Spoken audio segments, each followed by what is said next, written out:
going on YouTube? Today I bring you my record predictions for the 2022 NFL season. Um, and these are, I've gone through the whole schedules and all that, right? So these are like official. They're not going to be like projections. This is going through every single game and, picking the games. And starting off with the AFC West here, we have two playoff teams. Now, and that's pretty incredible considering all four of these teams have 11 or more wins.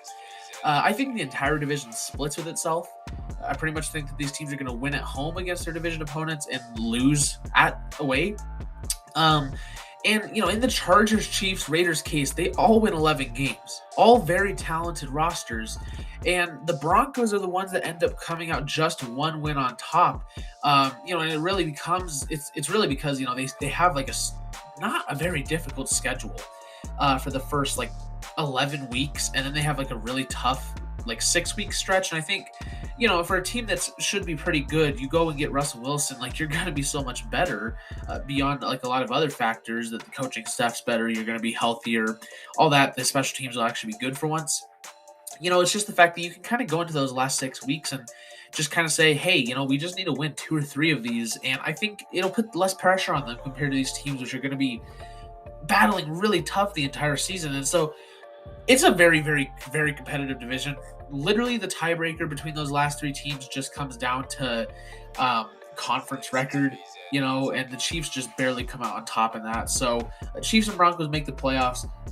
Very, very, it's going to be a very, very, very fun division. And honestly, it can go any way here. Truly, one win is the difference from the Chargers potentially moving up to 1. It's crazy how close this division is. It's going to be fun to watch. Then we got the South, and I got the Titans at 12-5, and actually being the only playoff team from this division. Colts going 11-6, but just missing.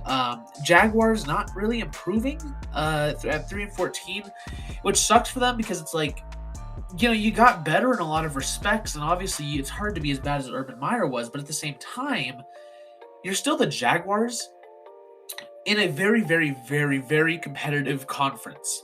Did they get better enough to really improve all that much? I don't think so. In fact, 2 of their 3 wins comes against the Texans, who I'm predicting to go 1-16, because I still think the Texans are pretty easily one of the worst teams in the NFL right now. And again, especially in a very, very difficult conference, I just don't see either of these 2 teams doing anything. And in the Colts case, while Matt Ryan is an upgrade over Carson Wentz, and winning 11 games is still crazy. I mean, I think actually there's probably at least 3 or 4 teams in the AFC that win 11 games and don't make the playoffs. So it's really not the case of being a bad team. They've got an elite defense, and the offense, I think it'll struggle enough to where you're probably not going to make the playoffs in this conference. But 11-6 is not a bad record. But the Titans do pull out at 12-5 though. Derrick Henry should come back strong. You got Robert Woods, you got Treylon Burks, you got a good team there, a good defense. I think they'll be able to pull out this division.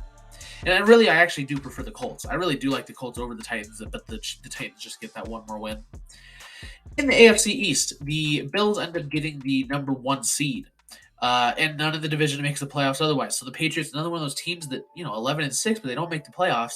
And they even go 6-0. I honestly do see them beating all the AFC East teams again. Actually, I think they dropped a game to the Jets or the Dolphins, but that was it last year. I think they're going to be dominant over the division, but ultimately still not winning more games than Buffalo. And again, in this ultra competitive conference, they just don't make it with 11 wins, which is crazy.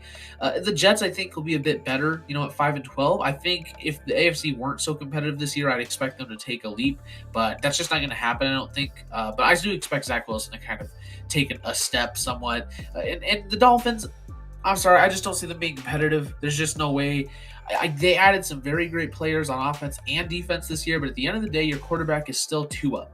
And in a division or in a conference where out of the 16 teams, you might have, a majority of the top 20 quarterbacks in the NFL, legit, and you have Tua as your quarterback in that division, it's just, you're not going to be able to make the playoffs with that. Maybe you'll win more than 4 games, right? Maybe. They went on a super hot streak against some really bad teams last year. Not all bad teams, but some really bad teams. I just don't see it. So for me, Miami is the weakest team in this division. I think Tua is going to pretty obviously not be the guy going forward. You go try to find a quarterback after this here. And then last in the AFC, we got the AFC North, which is also a very, very competitive division. And they have 3 teams make it with the Ravens, Bengals, and Browns. Ravens, I do expect to come back big next year.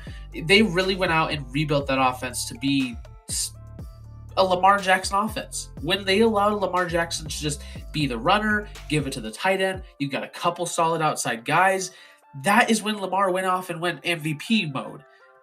They did that again, right? You got Isaiah Likely, Charlie Kolar, Mark Andrews at the tight end room. I mean, you still got Rashad Bateman there, which was hurt last year. He can certainly turn into a good player. Your running backs are healthy. Your offensive line is better. Your defense is going to be back. You know, some players back. You've kept Calais Campbell.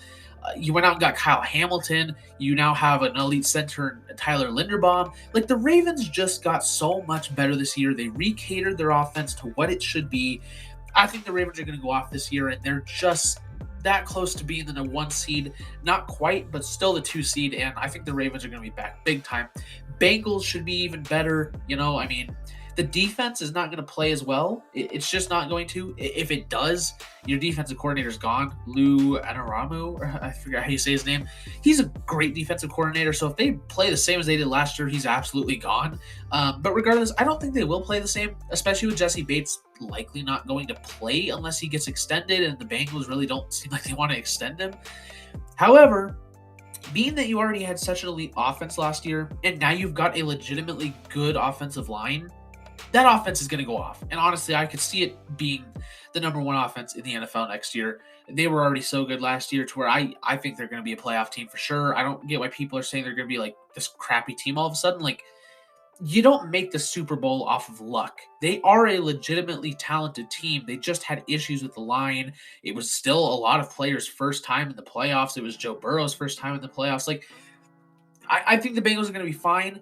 Are they going to go get a Super Bowl this year? Probably not, but you never know, right? Nobody thought they were going to last year either. They didn't think they were going to make it that far. So I like the Bengals. They're going to be even better in my opinion. And then the Browns making it at 11-6, one of those lucky teams. I think they're going to have some issues at the start just because Watson's probably going to be suspended 2 or 4 games. You know, you're going to need some adjustment time after that. However, when they get kicking, and I think they will get kicking, there's simply too much talent on this team for it to not work out. Deshaun Watson, Nick Chubb, Kareem Hunt, Amari Cooper. The whole offensive line has a lot of studs along it. Myles Garrett, Denzel Ward. You're looking at a very, very good team here in Cleveland that has the pieces. While I'm a Baker defender, Deshaun Watson is definitely an upgrade. And I think at the end of the day, the Browns should be a good team. If they're not, Kevin Stefanski is probably the issue at that point because there's too much talent on this team for it to not work out. I think the Bengals will be making the playoffs. And then the Steelers missing out, last in the division, but still 9-8, you know. They don't have a super difficult record. They don't have a super difficult, I can't think of the word, schedule. It's, you know, they're the Steelers. They're going to be competitive at the very least. And they've still got a phenomenal defense, right? One of the better pass rushes in the NFL for sure. TJ Watt's elite. They've got some good offensive pieces. Mitch Trubisky will be better than Big Ben, but probably not by much. Because truly, I mean, I would rather have Mitch Trubisky starting because Kenny Pickett's just not going to be your future. If any, like, best case scenario, he's Jimmy Garoppolo, which, sure, right? But again, in a very, very competitive conference, does Jimmy Garoppolo get you to the playoffs? I don't think so. 9-8, still got a winning record. That's the Steelers thing, but I don't think you make the playoffs with this. Moving into the NFC, the Rams are going to get that number 1 seed. I got them at 15-2, the number 1 team in the NFL next year, because the team's just loaded out. I mean, I think Matthew Stafford's going to get even better next year now that he's had a year here in LA. Cam Akers is going to be healthy, and I think he definitely has a chance to go off. Tyler Higbee will be back and healthy. He's still got Cooper Kupp, obviously, who's not going to have the same season, but, you know, he'll still be great for them. You brought in Allen Robinson, who I think is going to have a big resurgence here. He can be better than Odell or Robert Woods was. You've got still got some great offensive linemen, even though Whitworth and Corbett left. Then on the defense, of course, Aaron Donald, Jalen Ramsey, those guys are always going to be elite. You add Bobby Wagner, you've got an elite player at all three levels. That defense is going to be as good as ever. Sean McVay is still a top 5 coach. I think the offense is going to be even better. I think the Rams are going to be phenomenal next year. And again, in considered one of the more competitive divisions, only 2 teams make it here. Cardinals going 9-8. I had them at like 8-9, I think it was, or maybe it was a bit lower, but they got really, really good and then really cooled off at the end of the season. I've kind of come to this, fact that Kyler Murray is pretty overrated. I really don't think he's the future of Arizona. They've got a very talented team. As of right now, Hopkins is going to be suspended for like 6 weeks, I think it is. Maybe it'll get reduced or cut at all, or who knows. But like, he's not going to play at the start of the season as of right now. You lost Chandler Jones, which is a big loss, obviously, because you really don't have that elite pass rusher. Like JJ Watt, sure, but he's just hurt so much. Like, you don't know. You can't depend on him, really. So for a team that, like, yeah, they've got some talented players. They've got some young, nice players. Cliff Kingsbury is a solid coach. For me, I just don't – I can see double-digit wins, but I think they go 9-8. Still good for this division, but, and the 49ers right behind them at 8-9. I think Garoppolo is still going to end up starting most of the season because Trey Lance is just not that guy. He's not that guy. He never has been that guy. I've never been high on him. I've seen some stuff that, he's not looking too good in practice. I think there's a reason that they still have Garoppolo, right? Like, I definitely believe that they would have traded him for something if they had the chance and they really believed in Lance that much. Debo looks like he doesn't want to be there. Ayuk is just not your ideal receiver 1. The defense will be great, as per normal. Kyle Shanahan is a solid coach, right? I don't think he's the elite coach people thinks he is, but I think the offense is really the main issue for me because you're going to have a good round game as always. That's a Shanahan offense, but I just don't think that Trey Lance is that guy. And, with Jimmy Garoppolo not being great in general sometimes, but also kind of having that threat of Trey Lance, but you're going to be mixing in the two. I don't think it'll work. I think you're still going to win, 8 games. Like, you're going to be at least around there. And they're definitely a team that if they make the playoffs can go on a run, right? They just did it last year, but I just don't think you make the playoffs in this scenario. And then moving on to the Seahawks, 3-14, Pete Carroll's at the end of his tenure, I think here. Tenure. Here in Seattle, the offense is going to have a lot of issues with Drew Lock being the quarterback, which I'm a Drew Lock defender as well. Like, I think there was absolutely a chance that he could have been the future in Denver if Vic Fangio would have played him, except Vic Fangio hated him because he had a personality.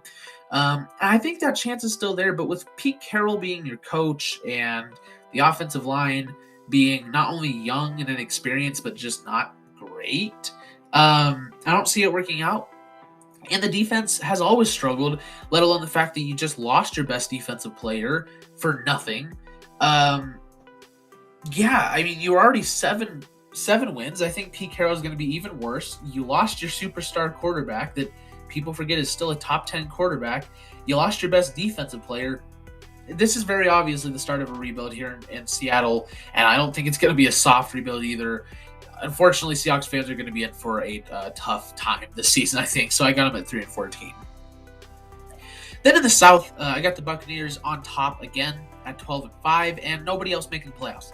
Saints are definitely a better than 7-win team. The issue is just that the schedule is very difficult, and there's a lot of questions for me because we don't know if Jameis Winston is going to stay healthy. We don't know if he's going to be very good, right? He still hasn't proven anything, to be fair. Sean Payton, I think, is the main reason I'm not expecting too much from the Saints this year because while Dennis Allen is a fantastic defensive coordinator, I don't think he's going to be that great of a head coach. I just don't see it, There's not much more to it than it takes a very special mind of a defensive coordinator to become a good head coach, so I just don't really see it working out. In the offense, again, with Sean Payton gone, who's this offensive genius, is there going to be that? And I know it sounds kind of crazy to say, but is there going to be that giant of a leap with Trevor Siemian and whoever the receiver was last year? I forget his name, Trey something. To Jameis Winston, and you got Chris Olave, you got Jarvis Landry, you got Michael Thomas. That's cool. Michael Thomas hasn't played in 2 years. He really was never like a number one. He wasn't the best receiver in the league like people thought he was. Olave is a fine receiver. I was a bit lower on him than most people, and Jarvis Landry is a fine receiver to add. Like, yeah, it'll be better, obviously, but when you have a guy like Jameis Winston, where I very much credit Sean Payton with him looking as well as he did at the start of last year, I don't think that returns. I think we're probably going to see like a Tampa Bay version of Jameis, mixed with some receivers that people are kind of overrating right now. You lost your best offensive lineman. I think the defense is going to take a step back, not a big step, but a step back because, at the end of the day, even though he's still going to be focusing a lot on defense, you're still downgrading at offensive play calling, and you're going to be having your defensive guy focus on offense. As he's going to have to as well. He has to focus on the whole team. I don't care if it's he's going to still be mainly focused on defense. He's got to focus on everything. I just don't see it all working out in the end for me, for New Orleans. So I got him at 7-10. Panthers, I got them staying around the same place. They're a very, very, very, very talented team with some very talented players, but Matt Rule is not your future head coach. Sam Darnold is not your future quarterback. There's still a lot of youth and inexperience here. Unfortunately, I don't have the Panthers any higher than this. Although you get him a quarterback, you get him a coach, they're going to be a scary team. And then the Falcons at 2-15. Yeah, I don't think the Falcons are going to be good next year. Your quarterbacks are Marcus Mariota and Desmond Ridder.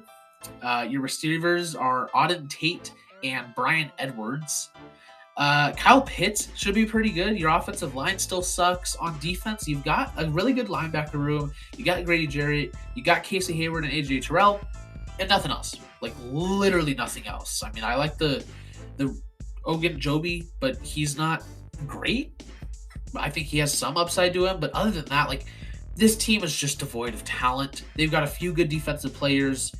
But outside of that, and Kyle Pitts, they just got nothing going for them. So for me, I think the Falcons are easily going to be one of the worst teams in the league next year. They're going to be pretty bad. Then in the East, I got the Eagles winning at 10-7. I expect the Eagles to take a jump. I was very, very low on them last season, and I'm decently high on them this time. I definitely trust in the head coach that I can't remember the name of right now, but I definitely trust in him at this point. I was not a big fan of him. I think he's a great head coach. He'll be pretty good for the Eagles here. Jalen Hurts, I don't think is going to take that next step, but that's not really what this is about as far as winning the division, because I just think the team around him is so good, especially the defense is much improved in a lot of respects. The offense got better. The O-line is still great. You did improve your receiving room. Jalen Hurts will be a bit better, but not a ton better. I just think it really comes down to the fact that the Giants suck. The Commanders are going to suck because the offense is going to be worse, in my opinion, but the defense should hopefully be a bit better. With the Cowboys, I mean, you make the playoffs at 9-8, right? You'll be competitive, but Prescott's kind of overrated. You lost Amari Cooper. You lost Michael Gallup. You lost your right tackle. You almost lost DeMarcus Lawrence. You lost Randy Gregory. You lost some of your linebackers. You lost your safety and corner depth. Mike McCarthy's not a good head coach. For me, that's not a double-digit win team. They'll be competitive. I don't see them winning the division. So the East, it's still kind of crappy, not as crappy as it was, but for the most part, the same. I just got the Eagles coming out on top here. And then last but not least, we got the AFC or the NFC North with the Vikings coming out at number 1. And I'm once again very high on the Vikings. This year, I do feel sort of confident in it. This is a team that's ready to take that next step. You got Mike Zimmer out of there, who was the problem. You get in there Kevin O'Connell, who I'm a big fan of. I think he's going to be a Brandon Staley type coach this year for Minnesota, maybe even better. And not in terms of his style, just coming in, being that young guy that just does a great job with your team in his first year. Kirk Cousins is a good quarterback that gets underrated for sure. I think Justin Jefferson is about to get even better, if that's even possible, but I really think he's going to take a huge step. Irv Smith is healthy. The O-line is much improved. The defense is much improved. I think 3-4 makes a lot of sense. You got Zadarius Smith. You got Andrew Booth in the second round. I mean, this team, they got Andrew Booth, right? No, yeah, he was the second round, I think, to the Vikings. It was either them or the Eagles. Let me check really quick to make sure. Yeah, to the Vikings, right? You got Andrew Booth, who I was never as huge on him as other people, but second round is still a steal for him. So the Vikings, they're much, much, much, much improved, and I like them over the Packers at this point, who still get 12 wins, but like you lost Devontae Adams. You barely have depth at like literally any position. Receiver is a big issue right now for the Packers. Yeah, it's just they didn't get better, that's for sure. They definitely didn't get better. You lost your star receiver. That's about all that happened to Green Bay this offseason, surprisingly. And it doesn't mean you got better. So for me, I think the Vikings are the better team right now. Still 12 wins, but you're not the number one seed that you once were. Detroit with 5 wins. This is an improvement. You're getting better, Detroit. I think you will be better. Jared Goff is not completely awful. The receiving room is much improved. The O-line is still very good. The defense is improved in some ways. I really like God, I cannot remember names today for some reason, but your head coach, Dan, whatever his face is, I really like him. I think he is the future coach of Detroit. I said it, like, if there's any guy that's going to, help get Detroit out of this, it's going to be this guy. And he's doing his job there. 5 wins isn't super impressive, but for Detroit, it's progress. And then the Bears coming in at 2-15. I am not a fan of this Detroit team at all. The main focus of this offseason for me should have been building around Justin Fields. You have a quarterback that has a tremendous amount of upside, a very talented guy. And instead, they went and hired a defensive coach. They did not get that great of a replacement at offensive coordinator. They still only have one guy for Justin Fields to throw to. Your offensive line is still just as trash. I mean, they lost a tremendous amount of guys and did not replace them. They traded Khalil Mack for basically nothing. And I mean, it was still a fine trade. Like, you got what you could out of him, but I still just wouldn't have done the trade, period. You lost Akeem Hicks. You lost Eddie Goldman. You lost other guy I can't remember the name of, Danny Trevathan. So it's just like they improved at literally nowhere. They added some okay depth at positions, but Justin Fields is going to fail under what you have right now. You have no O-line. You have no one for him to throw to. David Montgomery is a good running back, but he's always hurt. You didn't get the good replacements at coach or offensive coordinator. I don't think the coach even is going to be that great in the first place for you guys, and I was a fan of him. I just don't feel like this is a good fit.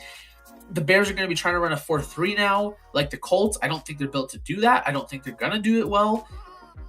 Yeah, there's just really nothing I like about what Chicago is doing right now. So for me, I don't think it translates to much of anything. I got them winning 2 games. I am not impressed with Chicago. I do not think they're going to be good next year. So I got them at 2-15. Just the last thing we're going to be looking at, just the seedings. So like I said, Bills, Rams winning the conferences. They get the bye weeks. In the AFC, Ravens at 2, Broncos at 3, Titans at 4, Bengals at 5, Chiefs at 6, Browns at 7. So maybe we got Ravens, Browns, Broncos, Chiefs, Titans, Bengals. Those are some great games to open up with. 2 divisional games and then a revenge game. And then in the NFC, Vikings, Cowboys. That'll be a great game. Buccaneers, Cardinals, Eagles, Packers. Those will also be some pretty great games as well. Next up, I got my playoff predictions and award predictions coming for you guys. And I also have the draft order because after that I will be doing a 2023 mock, just the same as last year. So if you don't want to miss that, don't forget to hit the like button, subscribe, and sorry, I'm all over the place today. I'm kind of sick, so I'm trying to get over that as well. But if you like the video, don't forget to leave a like, subscribe, and hit the notification bell so you never miss an upload. Thank you guys so much for watching. I'll see you guys in the next video. Bye bye.